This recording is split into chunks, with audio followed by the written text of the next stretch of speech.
Welcome back my dear students. इस video में आज हम लोग जून 2024 मासिक परीक्षा के प्रश्नों को हल करेंगे। तो लेट्स बिगिन स्टूडेंट्स। पहला क्वेश्चन था बच्चों कि क्रीमिया युद्ध में किसकी पराजय हुई थी। तो क्रीमिया युद्ध में रूस की पराजय हुई थी। बोल्शेविक क्रांति किस नाम से जानी जाती है। तो बोल्शेविक क्रांति अक्टूबर क्रांति के नाम से जानी जाती है। सोवियत संघ का विघटन कब हुआ था।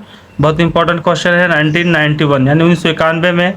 1917 की रूसी क्रांति के समय किस जार का शासन था। तो निकोलस द्वितीय का शासन था बच्चों। लेनिन का उत्तराधिकारी कौन बना। तो लेनिन के बाद उसका उत्तराधिकारी स्टालिन बना। ब्रेस्ट लिटोवस्क की संधि किन देशों के बीच हुई थी। तो ब्रेस्ट लिटोवस्क की संधि रूस और जर्मनी के बीच हुई थी। रूस में जार का अर्थ क्या होता है। रूस में जार का अर्थ रूस के सम्राट को ही जार कहा जाता है। आगे बढ़ते हैं बच्चों। 8वें प्रश्न में निम्नलिखित में से किस देश में संघात्मक शासन व्यवस्था है। आपके ऑप्शन रहे संयुक्त राज्य अमेरिका, स्विट्जरलैंड, ऑस्ट्रेलिया, इनमें से सभी। तो इसका सही उत्तर है बच्चों इनमें से सभी देशों में संघात्मक शासन व्यवस्था है। 9वें नंबर क्वेश्चन में आते बच्चों कि बिहार में सर्वप्रथम किस नगर निगम की स्थापना हुई थी। तो इसका उत्तर पटना होगा। ग्राम कचहरी का प्रधान कौन होता है। इसका उत्तर सरपंच। निम्नलिखित में से कौन केंद्र शासित प्रदेश है बच्चों। आपके ऑप्शन रहे दिल्ली, बिहार, उड़ीसा, मध्य प्रदेश। तो बच्चों बिहार, उड़ीसा और मध्य प्रदेश तो राज्य हुए। बहुत आसान सरल क्वेश्चन है। एक दिल्ली ही बचता है जो कि केंद्र शासित प्रदेश है। कार्ल मार्क्स का जन्म कहाँ हुआ था। तो कार्ल मार्क्स का जन्म राइन प्रांत, जर्मनी के राइन प्रांत में हुआ था। तो अगर जर्मनी ऑप्शन में है तो जर्मनी दीजिएगा, अगर राइन है तो राइन दीजिएगा। सरपंच 13वां क्वेश्चन है बच्चों। सरपंच का निर्वाचन कौन करता है। तो सरपंच का निर्वाचन बच्चों ग्राम सभा के सदस्य करते हैं बच्चों। जिला परिषद का कार्यकाल क्या है। तो जिला परिषद का कार्यकाल 5 वर्षों के लिए होता है। आगे बढ़ते हैं बच्चों। नेक्स्ट क्वेश्चन में प्रश्न है कि निम्नलिखित में से कौन सबसे कम प्रति व्यक्ति आय वाला राज्य है। बड़ा सहज उत्तर है। इसका उत्तर बिहार होगा। भारत के जीडीपी में सर्वाधिक योगदान किस क्षेत्र का है। तो सर्वाधिक योगदान की अगर बात करें तो भारत के जीडीपी में तृतीयक क्षेत्र का सबसे अहम योगदान है। 17वें क्वेश्चन में आते बच्चों के आय और उपभोग का अंतर क्या कहलाता है। तो आय और उपभोग का अंतर बच्चों बचत कहलाता है। आय मतलब जो आपकी आमदनी हुई और उपभोग मतलब आप जो खर्चा करते हैं। तो आपके आमदनी में से आपके खर्चा को यदि घटाया जाए तो आपके पास शुद्ध बचत बचती है। भारत में सर्वप्रथम राष्ट्रीय आय का अनुमान कब लगाया गया था। तो भारत में सर्वप्रथम राष्ट्रीय आय का अनुमान 1868 ईस्वी में लगाया गया था। भारत में राष्ट्रीय आय के आकलन के लिए कौन सी संस्था उत्तरदायी है। तो इसका सही आंसर है बच्चों केंद्रीय सांख्यिकी संगठन, CSO, सेंट्रल स्टैटिस्टिकल ऑर्गेनाइजेशन। लेकिन अब यही काम नेशनल स्टैटिस्टिक्स ऑफिस करता है बच्चों। लेकिन आपके बुक के अनुसार इसका सही आंसर केंद्रीय सांख्यिकी संगठन होगा। अगले प्रश्न की ओर बढ़ते हैं बच्चों। अगला प्रश्न है कि गरीबी के दुष्चक्र की अवधारणा के प्रतिपादक कौन है। तो इसका सही आंसर है नर्कसे। तो नर्कसे ने गरीबी के दुष्चक्र की अवधारणा दी थी। भारत में सबसे पहले राष्ट्रीय आय का अनुमान दादा भाई नौरोजी ने लगाया था। सर्वोत्तम कोयले का प्रकार है बच्चों अंथ्रासाइट। यदि बात करें लोहे के सर्वोत्तम प्रकार का तो वो मैग्नेटाइट है बच्चों। प्राकृतिक गैस निम्नलिखित में से किस खनिज के साथ पाया जाता है। तो प्राकृतिक गैस, डीजल, ये सारा जो ये उत्पाद है, किरोसिन, ये सारे के सारे पेट्रोलियम से ही प्राप्त किए जाते हैं। दक्षिण भारत की सबसे बड़ी नदी घाटी परियोजना तुंगभद्रा परियोजना है जो कि कृष्णा नदी पर स्थित है। अगला प्रश्न है कि दुधवा राष्ट्रीय उद्यान कहाँ पर है। तो इसका सही उत्तर उत्तर प्रदेश है। एल्युमिनियम बनाने के लिए किस खनिज की आवश्यकता होती है। तो एल्युमिनियम बनाने के लिए बॉक्साइट खनिज की आवश्यकता होती है। प्राकृतिक संसाधनों के संरक्षण हेतु 1968 में कौन सा कन्वेंशन हुआ था। तो इसका सही उत्तर है अफ्रीकी कन्वेंशन। हीराकुड परियोजना किस राज्य में स्थित है। तो इसका सही उत्तर है उड़ीसा। आगे बढ़ते बच्चों 29वें प्रश्न में कि निम्नलिखित में से कौन भारत का राष्ट्रीय पक्षी है। वेरी इजी, मयूर, मोर, टैक्सोल का उपयोग किस में होता है? इसका सही उत्तर है कैंसर। टैक्सोल का उपयोग कैंसर के उपचार में किया जाता है। तो आपको ये पता होना चाहिए कि हिमालय में एक चीड़ के प्रकार का एक वृक्ष पाया जाता है, यव, हिमालयी यव। उसमें टैक्सोल नामक पदार्थ पाया जाता है जो कि कैंसर के उपचार के लिए बहुत ही लाभदायक है। अब आगे बढ़ते बच्चों कि जून 2024 मासिक परीक्षा 2024 में जो लघु उत्तरीय प्रश्न पूछे गए थे जो कि प्रत्येक 2 अंक के लिए निर्धारित थे, उनके भी प्रश्न मैंने यहाँ करवाए हैं बच्चों। तो आप ध्यानपूर्वक एक एक प्रश्न को देखेंगे और समझते हुए चलेंगे। तो पहला क्वेश्चन था इतिहास से कि सर्वहारा वर्ग से आपका क्या तात्पर्य है? तो सर्वहारा वर्ग से तात्पर्य मजदूर वर्ग से है।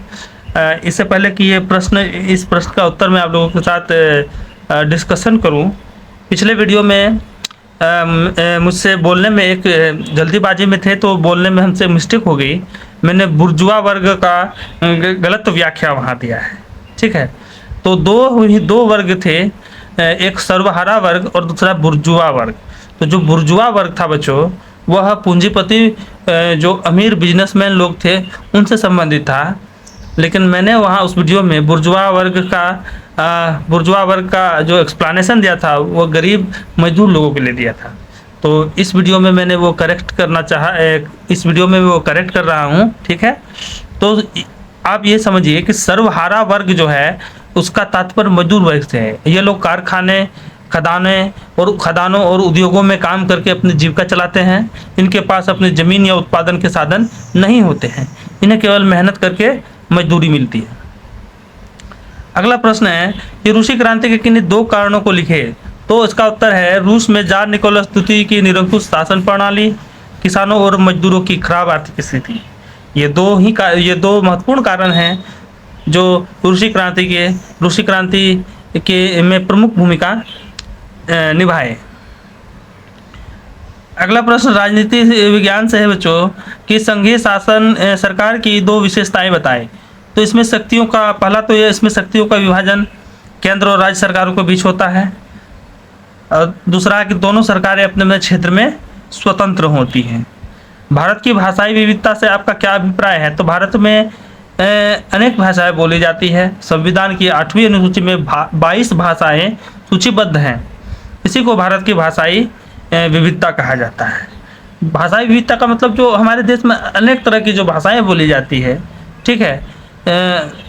विशेषकर आप देखेंगे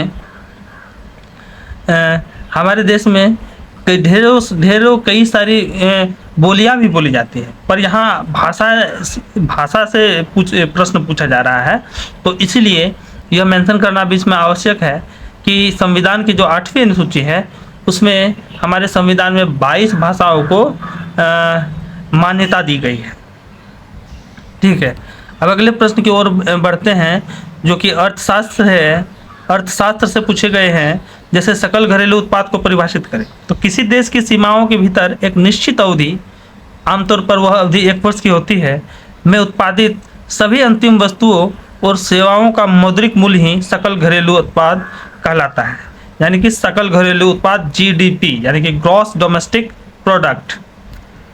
छठा क्वेश्चन है बच्चों के 2 अर्थशास्त्रियों के नाम लिखे।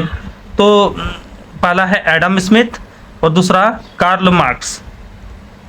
आपके ही पुस्तक से यह दोनों एग्जाम्पल मैंने लिए हैं। अच्छा, अगला है भूगोल के प्रश्न की बारी आ गई है कि पहला 7वां नंबर का क्वेश्चन है कि जैव अपहरण क्या है? तो किसी देश की जैव विविधता जैसे पौधे, बीज या औषधीय संसाधन का बिना अनुमति और लाभ बांटे विदेशी कंपनियों द्वारा इसके आनुवांशिक गुणों में हेर फेर कर उपयोग करना ही जैव अपहरण कहलाता है। तो विशेष डिटेल में नहीं जाएंगे, मैंने डिटेल में आप लोगों को पहले ही बता रखा है। 8वां प्रश्न बच्चों कि सौर ऊर्जा का उत्पादन कैसे होता है? तो सौर ऊर्जा का उत्पादन सौर पैनलों या फोटोवोल्टिक सेल के द्वारा सूर्य की किरणों को विद्युत ऊर्जा में बदलकर किया जाता है। तो सौर ऊर्जा सोलर पैनल होते हैं, आप देखे होंगे, उसमें फोटोवोल्टिक सेल होते हैं जो क्या करते हैं, सूर्य की किरणों को विद्युत ऊर्जा में बदल देते हैं। अगले जो 2 प्रश्न है बच्चों, वो आपदा प्रबंधन से पूछे गए थे कि बाढ़ रोकने के 2 सुझाव दीजिए। तो बाढ़ रोकने के 2 सुझाव हैं, नदियों पर बांध और तटबंधों का निर्माण किया जाए, नालों और नदियों की नियमित सफाई की जाए ताकि पानी का बहाव सुचारू रहे। सुखाड़ से आप क्या समझते हैं? जब किसी क्षेत्र में लंबे समय तक सामान्य वर्षा नहीं होती और जल की गंभीर कमी हो जाती है तो उस स्थिति को सुखाड़ कहते हैं। आगे बढ़ते हैं बच्चों। अब बारी है दीर्घ उत्तरीय प्रश्न की, जो प्रत्येक के लिए 4 अंक निर्धारित किए गए थे। जैसे इतिहास के सवाल को हम देखें तो पहला 11वां नंबर का जो प्रश्न आता है वो है कि यूटोपियन समाजवादियों के विचारों का वर्णन करें। तो इसका उत्तर है बच्चों कि यूटोपियन समाजवादी 18वीं एवं 19वीं शताब्दी के वे चिंतक थे जो समाज में समानता, सहयोग और न्याय स्थापित करना चाहते थे। इनके मुख्य विचार इस प्रकार थे कि समाज में गरीबी और असमानता का अंत होना चाहिए, उत्पादन के साधनों पर केवल पूंजीपतियों का अधिकार नहीं होना चाहिए, मजदूरों और पूंजीपतियों के बीच सहयोग होना चाहिए, समाज को ऐसा बनाया जाए जिसमें सभी को काम, शिक्षा और जीवन की सुविधाएं मिले। बात करें प्रमुख यूटोपियन समाजवादी चिंतकों की, तो उसमें Robert Owen, Saint Simon, Charles Fourier का नाम प्रमुख है। अगली बारी है बच्चों, अगला प्रश्न, रूसी क्रांति के प्रभाव की विवेचना करें। तो रूसी क्रांति जो 1917 में हुई थी ने न केवल रूस बल्कि पूरे विश्व को प्रभावित किया। इसके मुख्य प्रभाव इस प्रकार हैं।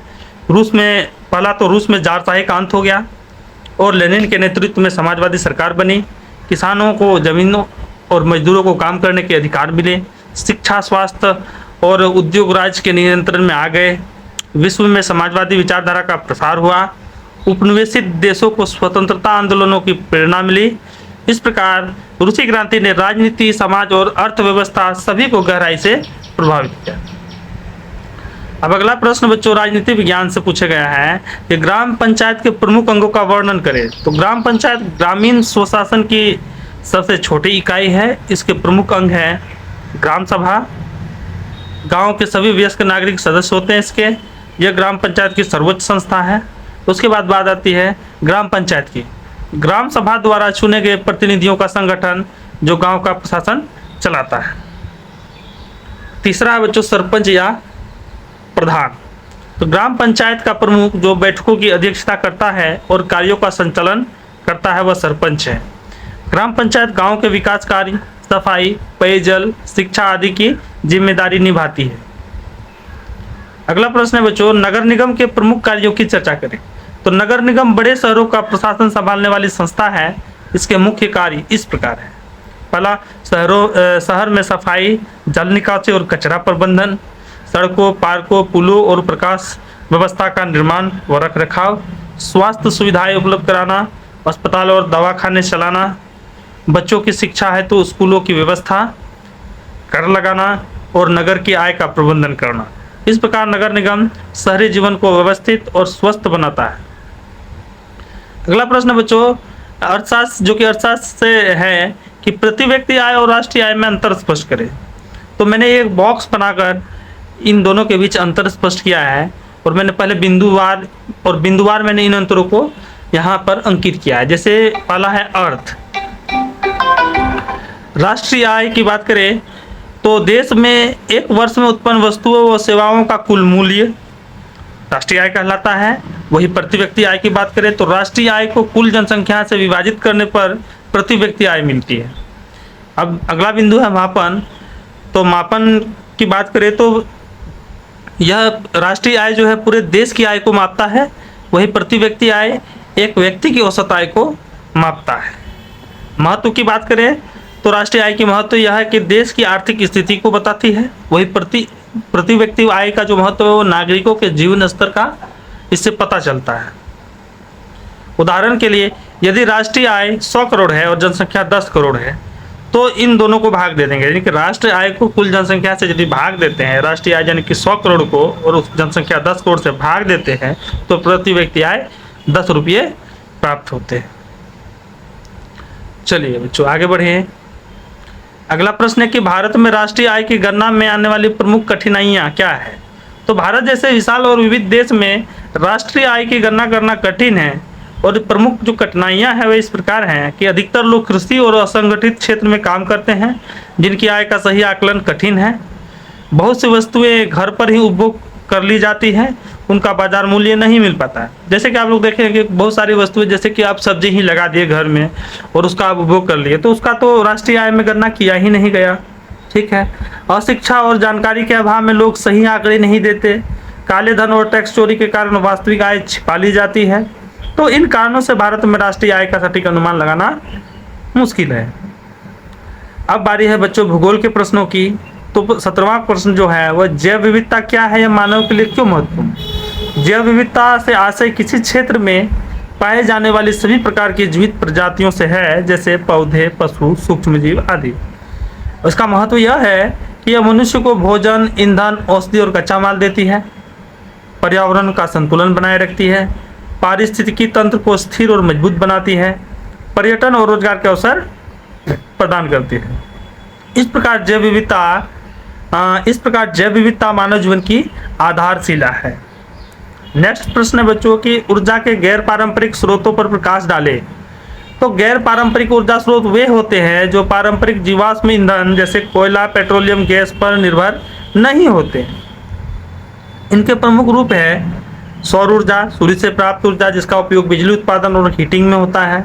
दूसरा है पवन ऊर्जा, पवन चक्कियों से बिजली उत्पादन, बायोगैस, गोबर और अपशिष्ट से गैस बनाना।